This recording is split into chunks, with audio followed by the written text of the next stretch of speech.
tot to bring you round." He didn't move. He was deeply unconscious. I moved round to his head. If I raise him gently, I thought, it might help to revive him faster. I put my hands under his armpits and lifted easily and slowly. He had no back. His shirt was gone, and his spine, his lungs, and whatever else a human being has above the waist. I was looking straight at his rib cage. An iron hand of shrapnel, or a chunk of the shell casing itself, had gouged out his back. No blood. The searing hot metal had cauterized him solid as it had rubbed him out in one flashing, fleeting second. There were no guts, nothing. I dropped him and ran like hell to Mike at the nets. There seemed to be a lot of wounded, and the cries and screams were undiminished. But Mike had found another partner to help him lift his customer. "Hans, come over here, quick!" It was Charlie Hobbs, the bosun. Firefighting crews were already smothering the Avenger's engines in foam, and Charlie was pulling the bodies from beneath the aircraft. They were in a hell of a state. All young, mostly under 20. One kid's scalp had been torn from the back of his head, and his hair was covering his face like a grotesque mask. The grey sponge that was his brain was protruding from his cranium. Poor little sod, I thought, but he would never have known what hit him. In split seconds, as I looked at this fearful relic of some mother's pride and joy, I thought of the comments of wives, sweethearts, mothers, sisters. "My Jack, you look lovely in your uniform. How it suits you." I wondered what they would think now. But Charlie was bawling at me again. "Come on, Hans, for God's sake! Move these lads up against the island."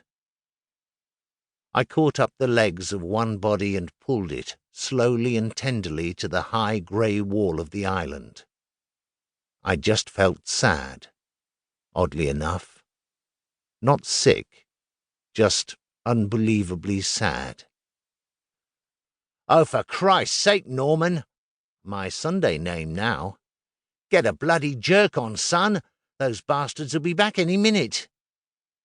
Charlie was grabbing them by the ankles and fairly hurling them across the deck. He looked up and saw my face.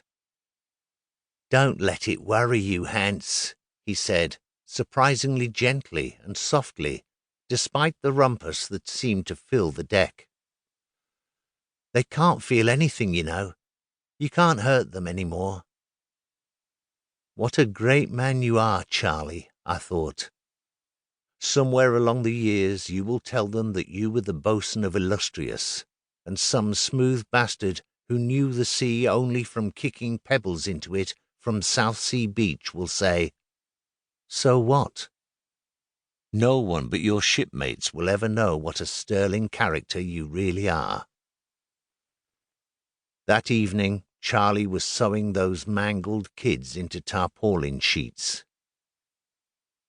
Later, much later, as I walked down the deck to get below to my cabin, the flight deck party was hosing down the deck.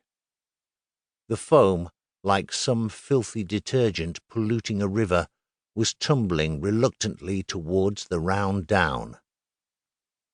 In its centre, even more reluctantly, was creeping that grey, pathetic sponge. I could only say as I flopped down the ladders, desperately tired, Jesus Christ." Euryalus, the pivot cruiser in the centre of the fleet, on whom we all kept station, had also been firing at the aircraft which had tried in vain to blow off my head. When Illustrious interposed herself between Euryalus and the target, she had failed to check her fire. Euryalus hit us fair and square with 2 5.25-inch bricks, one mine and the captain's, for it succeeded in shattering his eardrums, hit below the windbreak on the front of the compass platform. It was the shrapnel from this